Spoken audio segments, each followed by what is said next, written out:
Hello again, and thank you for joining us on another show for a married couples show, Couples Date Night. We are talking today about habits of highly effective couples, or the highly happy couples. What do they do? Why do they always seem to have it easy? You know, there's so many ways we can look at this, and I am not playing down the fact that some personalities do help as well. There was one resource that I listened to by Prophet Salman, Joshua Salman from Nigeria, and he talks about how in some relationships the personalities of both individuals contribute to make the marriage easier. And that is worth noting, because if we're in relationship with somebody with a good attitude or a good personality that lends itself to your personality, it makes communication easy, it makes decision making easy.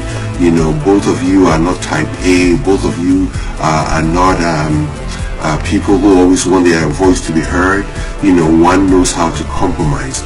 Those personalities really play a key role. And having said that, it's important that we take all of this into consideration when we are preparing to get married.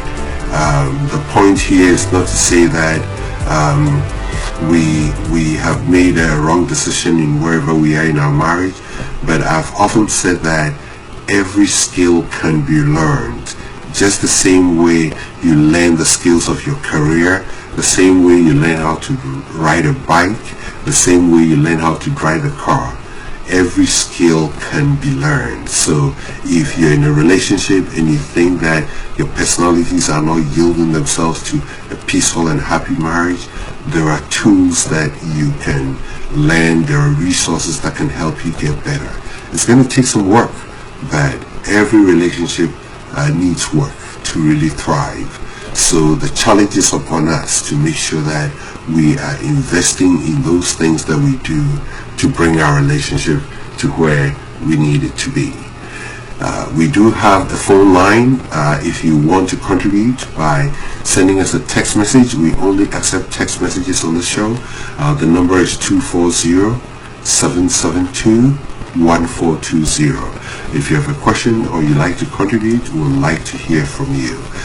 Thank you so much for joining us again, and we will move right along. We went on the break talking about communication. You know, the next thing is don't stop learning about your spouse and your marriage. And I think for all of you who participate in this show or listen to our resources, we are preaching to the saints here. Because the more you learn about marriage, the more you learn about your relationship, it actually puts you in a place of having a better relationship. Let me tell you this, and I think this is something we all do, but you probably are not aware of it. If you work for any major organization, any company, there's something that happens every so often, you know, especially if it's you work for an organization that is what is the word? It's controlled by regulations, it's regulated. There are certifications, trainings that you have to do every so often. The goal of that is to make sure that if there are areas you need to improve in your work, the resources and tools and training is there for you to do so. It ensures that you have the knowledge of what you're doing, and also if there are new things or new processes to get your work done, you are trained effectively. And a lot of companies take this very serious. Years ago, I worked for a pharmaceutical company where we made, the medication that goes into syringes, that goes into your blood. So there was a lot of training we have to do. We have to document every process. You know, almost every other month there's some kind of training you have to go through, and we have to certify that you did the training. You have to show competence by showing that you did not only do the training, but you really understood what was explained to you or what was taught. This is very important because that is what makes companies successful, because they're constantly training you, constantly learning, constantly raising the bar, and making sure that you have all the tools you need to get the work done, and the productivity that comes off the work is also excellent. In the same way, if we apply the same mindset that in order for me to do well in my relationship, I have to learn more about my spouse. I have to learn more about marriage as an institution. Over the last, I'll say 20 years or so, marriage has changed because our world has changed. This a show I'm going to be having in a couple of months, I'll be talking about how marriage has changed over the years. I think the very first post we did on the show, I talked a little bit about that if you look at biblical times, they married for a totally different reason than what we marry for today. Back then it was survival. Back then it was about an economic or a financial agreement, because you had to get married, have children so they can take care of the land and produce food, and also other reasons. But today it's different. We marry for love, which is totally different from what happened years ago. So we have to constantly learn about the things that are changing in our relationship, and we also have to learn things that are changing with our spouse. And I've often said that the person you married 10 years ago or the person you're marrying today will not be the same person 5 years from now. And what will change? What will change is our ideologies, our values, our knowledge, the things we know. It changes. And if you want to really know or find out how well you've changed, look in the mirror and find a picture you took 10 years ago, and it will quickly become evident to you that change is the only thing that is sure. The only constant thing is change, and we have to learn that we should embrace change well, so that we can apply ourselves to learning, acquiring knowledge about our spouse, and also learning about marriage.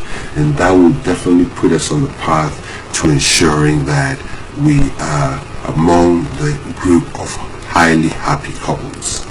The next thing, the highly happy couples, they do not let romance die. You have to keep romance going.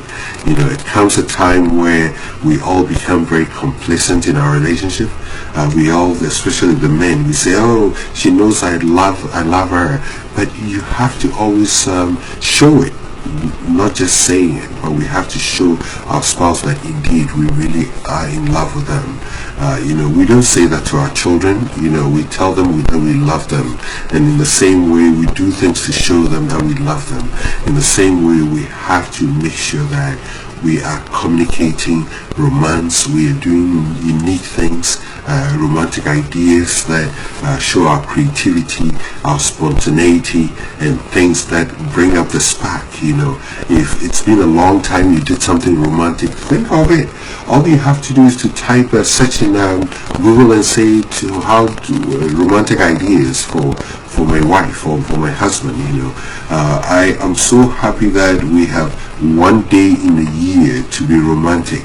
A lot of people often say, well, I don't need Valentine's Day to be romantic. But the truth of the matter is, if we did not have a Valentine's Day, some people will not even be romantic at all.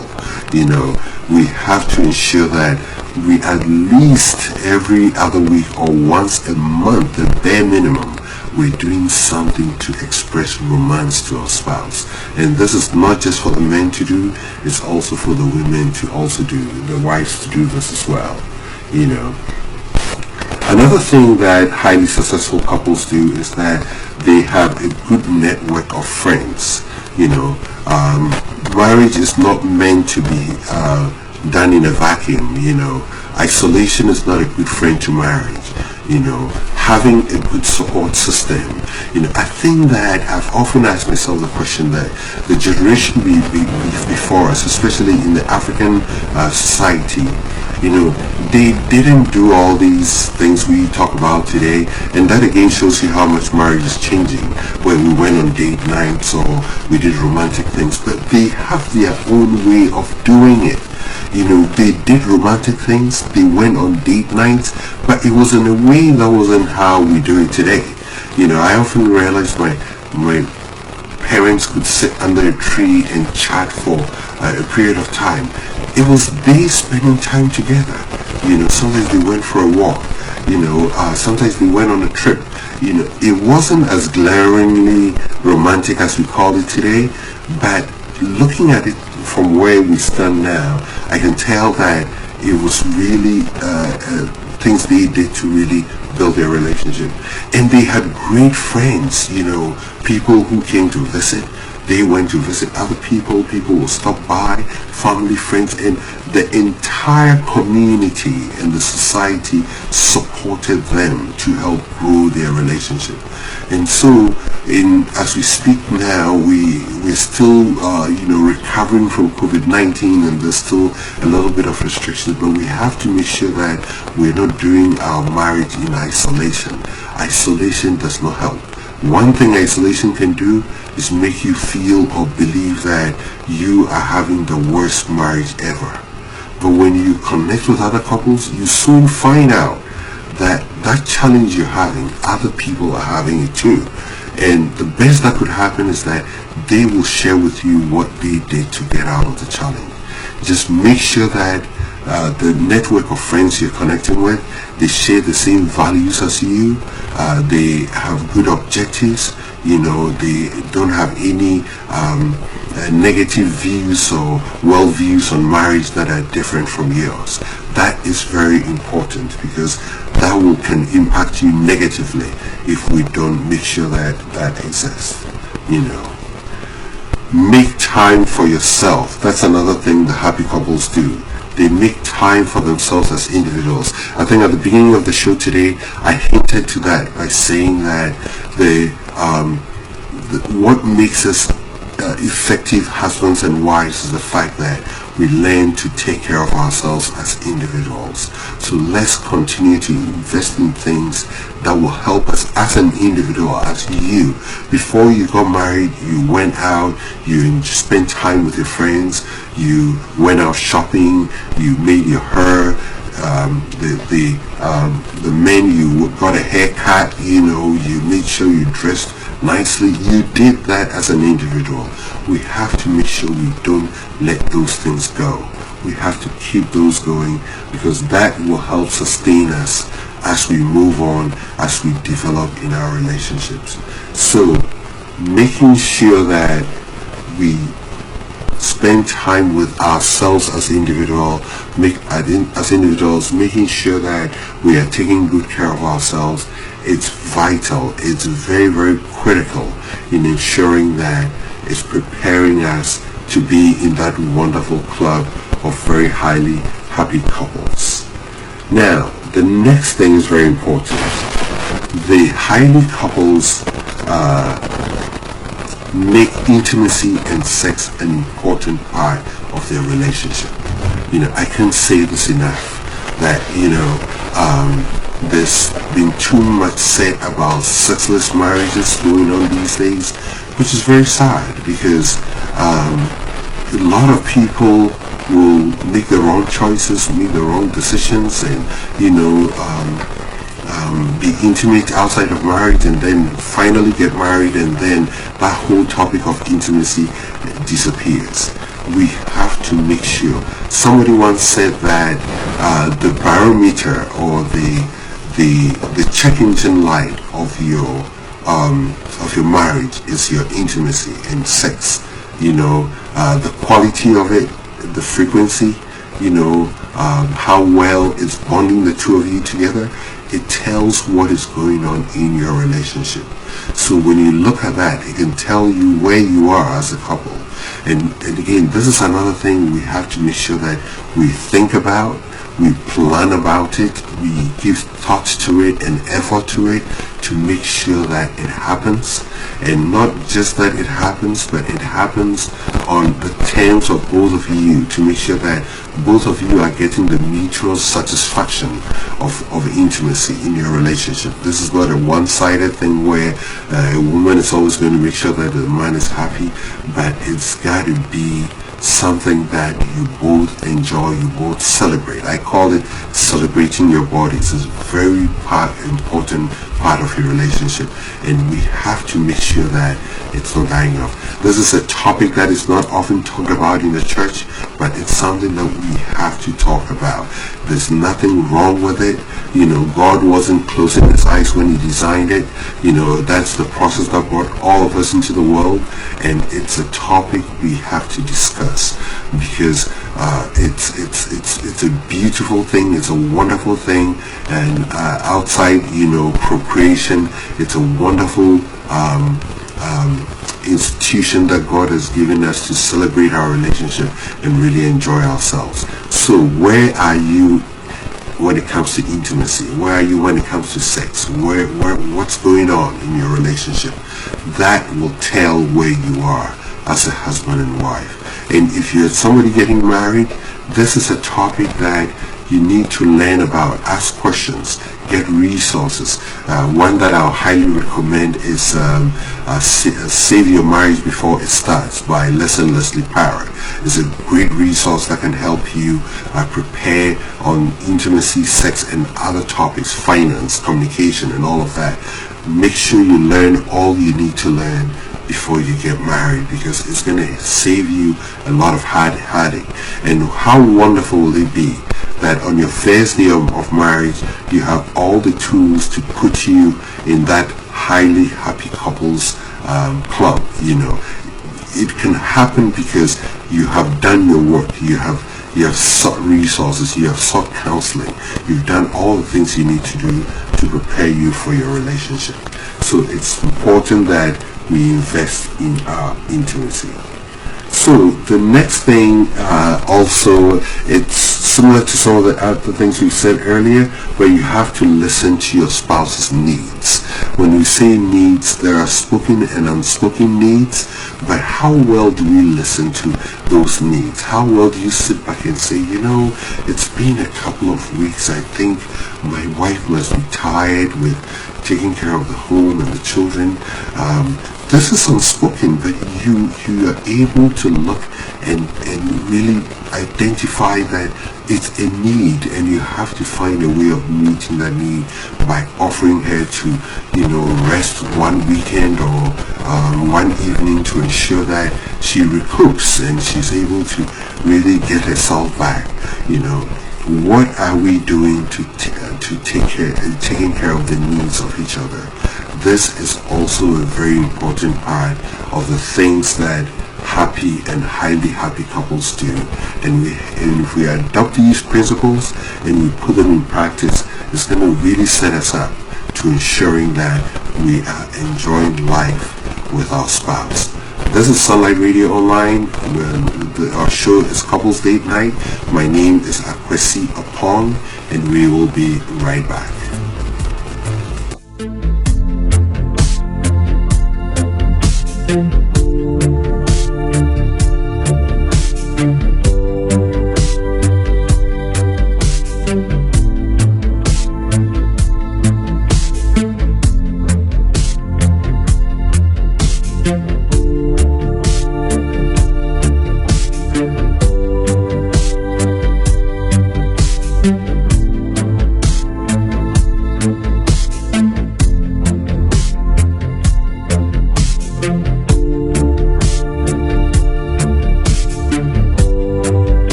Hello again, and thank you for joining us. This is Sunlight Radio Online. My name is Akwesi Apong, and we are talking today about the habits of highly happy couples.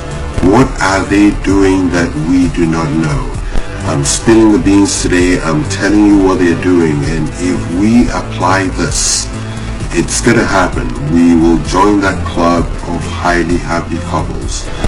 One thing I like to point out, I think I hinted a little bit on this early, that every relationship is different. Every couple is different. Every individual is different. I think I don't need to say this. We all know that. What is unique about your marriage is what you do as an individual. The knowledge you have about your spouse. How are you using it? Are you using it to criticize her or him, or discourage your husband? What are you using that knowledge? That knowledge is an opportunity for you to leverage what you know about your spouse to make your marriage a special one. There are a few rules that are very universal when it comes to relationship, and one of them is love and respect. I've often talked about this, that if you show your husband respect, and as a husband you show love to your wife, it's universal. Human beings, as men and women, we respond to it because men have a huge desire to be respected and women have a huge desire to be loved. So that's one language. If you speak, it's universal, it's always going to help. But in between that, everything else comes down to you, the individual, learning about your relationship, your unique situation. This is where it requires work. This is where it requires you really sitting down and saying, this is what I know about my relationship and this is what I need to do. And some of those things are not easy. Sometimes it requires you doing a little bit more. Sometimes it requires you being quiet. Sometimes it requires you going out of your way to show love to your wife, even when you feel she does not deserve it. Sometimes it requires you as a wife showing respect to your husband, even when you know he doesn't deserve it, but you're doing it because it's out of duty. You know it's the right thing to do. So as we go through this process, and I've highlighted earlier that the goal of this is not to say that every couple has to be happy. There will be low moments, there will be high moments, but our objective here today is to ensure that we have more of the happy times and we know how to turn some of the not so happy times into happy times so that we can have a very thriving relationship. So as we move along, I think I've said most of the things that I'm here to say. Go out of your way to make your spouse's day. How do you go out of your way? Think of something unique you can do this weekend for your husband or your wife. Something you've not done in a while. Surprise them. The element of surprise. That's another thing. We don't hear too many of it today. We wait till Valentine's Day to do it. Surprise your spouse. You went out, you found a nice dress, you bought it for your wife just because of nothing. It's not her birthday, it's not Valentine, nothing is going on. Just because I just saw it, I thought about you and I bought this for you. In the same way, wife, you can think of something unique to do for your husband. Cook that special dish, or invite her to go out with her, maybe go play miniature golf with your husband, or tennis, or whatever you can think of. Maybe he goes often, but say, today I want to come with you. That will really surprise you. One of the things we learned in our small study group was what we call shoulder to shoulder. Men like shoulder to shoulder events. When you are doing something and your wife comes along you, it feels so good, because you feel you have a companion. She's getting into your world and it feels very good. And there are so many things we can do to bring that element of surprise and also help to make our spouse's day. So let's invest in that. The other thing too is that we should allow space to let our spouse vent. I think that's another thing. You probably don't see the highly happy couples do it, but they make space for themselves to vent. If they want to talk about something they're not happy about, they have the space and freedom to talk about it. Knowing that there will not be any repercussions. Your husband won't be upset or your wife will not be upset. We have to create those pockets of spaces in our relationship to allow us to talk about what is on our hearts. I know for we men, we like to fix everything. I know I'm a fixer. I fix things that are not even broken. So, and that's something we cannot bring into our relationship. When your wife wants to talk, she has to have that space to talk and vent and say what is on her heart or what is on her mind. It's very, very important. And in talking about things that are impacting her or things that will help make the relationship better or something that is on her mind. It could be any of those things, but as long as she feels she has that space to make her voice heard, it's very, very important. So, the happy couples, they are not afraid of hard work. When I say hard work, I'm talking about the things that we need to do to make our marriages better. The work that we have to put into it.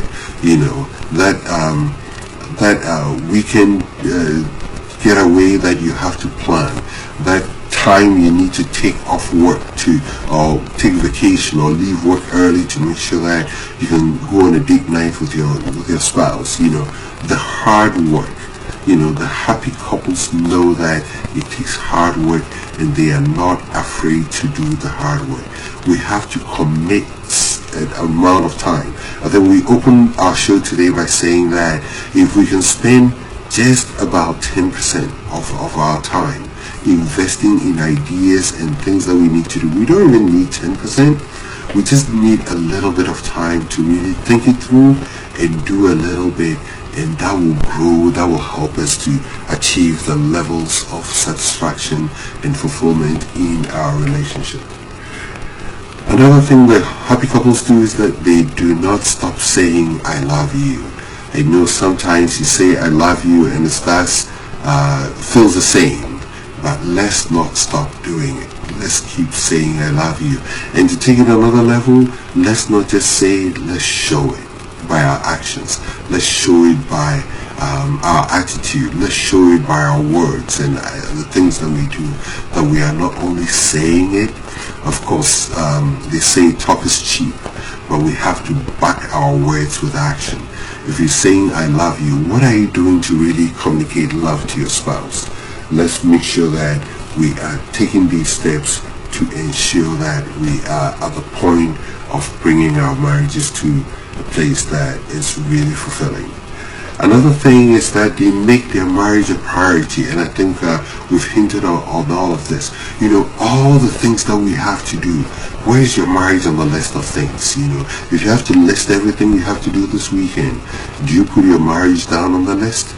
Maybe last week both of you had a nice week, a date night. So yes, this weekend nothing. But think about your marriage. Let it be important. Don't see it as the institution that's always there and will be there. What do you do? How are you making it special? What are some of the activities you're doing to make sure that you are making your marriage a priority? One thing that I often recommend is that pick up your cell phone and go to your calendar, set up an alarm on your cell phone that says my marriage or my love, and set it to go off every week. It reminds you week after week after week to do something special for your spouse. Maybe to call and say I love you, or to send a text message and to say I'm very happy to have you in my life, or to buy a gift. Set that reminder on your phone right now. It's going to help you to always remember that you have to make your marriage a priority.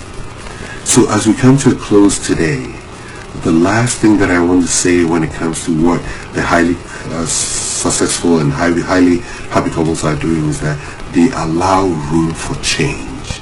We have to know that change is going to come, and when it comes, are we ready? How well are we going to adapt to it? Dr. Gotham talked about the couples that know how to adapt. Adaptability is very key because, as you know, we live in a world that is ever changing, and our ability to change and adapt to that change as it comes, to making sure that the only thing constant is our relationship with our God and our relationship with our spouse.